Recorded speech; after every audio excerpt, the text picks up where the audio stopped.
Well, hello, folks out there in YouTube land. Got a big show lined up for you. Let's get right on into it. All right. Yeah, we've got a Kentucky radio host that has ripped Joe Milton, and I'm not shocked by that. You may not be either. And we're also going to talk about Nico versus Iowa's defense, and, of course, the opt-outs. There's a lot of opt-outs in this game. So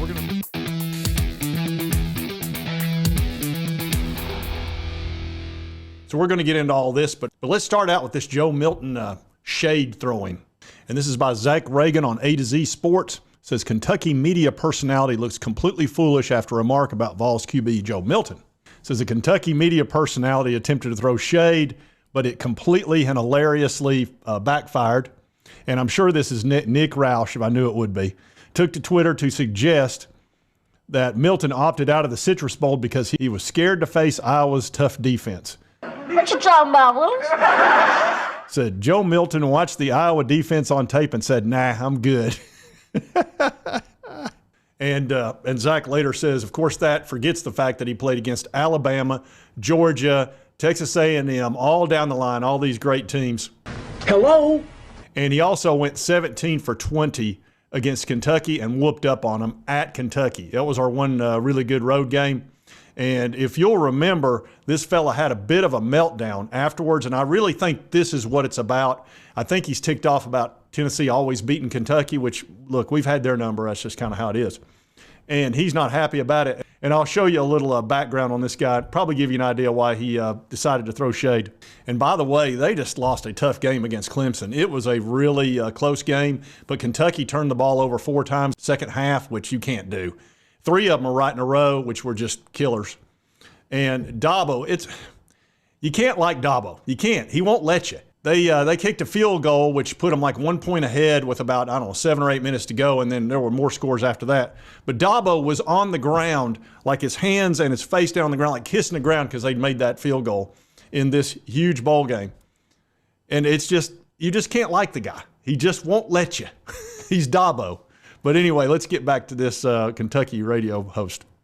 The Joe Milton catastrophic mistake never happened. It's the first time in his life that it hasn't happened. And now we're stuck here. Mark Stoops is 2-9 against this team. And to walk around this place before the game, I was disgusted. The smugness of those guys just walking around like, we're going to walk in here, we're going to kick your ass, and you can't do anything about it. And it made me sick. And you know what? They did it. They still did it. What the hell? Can we just beat this team? I know that Mark Stoops has done a lot of good things. This is his one really bad thing. The stupid stat about beating teams with a winning record and taking the next step and blah, blah. Just freaking beat Tennessee. Please, can we just stop losing to this stupid team with their stupid orange colors, and their stupid song, and their woo, get their woo on out of here. Now, here's the thing about this fella. He just can't, look, he can't help it. He can't stand Tennessee. He just can't stand them. And I wish all the other teams in the SEC were that way. I wish they all hated us because we had their number. But unfortunately, that hasn't been the case over the last umpteen years, ever since Fulmer left. Now, I will say this. I got a good feeling about Josh Heupel. He's starting to really upset some teams, and I think with Nico, we're going to be in good shape. And we're going to be talking about Nico here in just a little bit. Yeah, I wish there were a lot more guys like that out there because, look, this dude's like the Jelly of the Month Club. Clark, that's the gift that keeps on giving the whole year. That it is, Edward. Yeah, it's just the gift that keeps on giving. But now let's get into Nico and talk about Iowa's defense. And this story's in Rocky Top Talk by Terry Lampert. Talks about the opt-outs. And as you can see, we've got a ton of opt-outs. Of course, Joe Milton, we know about that. Our top 2 running backs, Jalen Wright, Jabari Small. Barron went to Ole Miss. Our entire secondary, all down through here, literally our entire secondary. Then we've got some real tough losses with Javonte Spraggins and also John Campbell. That's a tough one. And then we've got a bunch of injuries. So we're going to see Nico in this game. I am concerned about those 2 tackles being out, but we do have decent depth with the offensive line, but it's not going to be easy against Iowa because they have a very good front 7. And what Iowa tries to do is basically what Tennessee does on defense. It's just, I don't know how much better they are. It may have a lot to do with the competition they play against because they play on that easy side of the Big Ten, not the tough side. So they don't play a ton of really good teams. They did have to play 2 top teams in Penn State and also Michigan. They got pretty much handled, no problem, by those 2 teams. Super easy, barely an inconvenience. but the rest of the games, they played real well. And what they do is they stop the run, they play soft in the defensive secondary and wait for you to mess up and try to trick you into throwing an interception. And they're pretty good at that. They do some clever zone coverages that really can fool a quarterback. And again, this is Nico, who is a true freshman. So it is possible they could trick him, and I'm sure they will try to do that. How dare you! But they do the bend, don't break, but they don't let you run the ball. And that'll be difficult for us because we count on running the ball. Now, granted, with Nico as quarterback, I think what he's going to need to do, and this is what I would be doing, they play soft in the zone. So I would be taking all those 3, 4, 5, 6, 7-yard passes, and I'd be loading up on those, and I would pull that defensive secondary up because they're only going to let you do that for so long. And you're going to need to be patient because if you get impatient and try to go long, you could mess up. Try to throw a 20 or 30-yarder. That's what they live for. They want to trick you into throwing into coverage and then get an interception.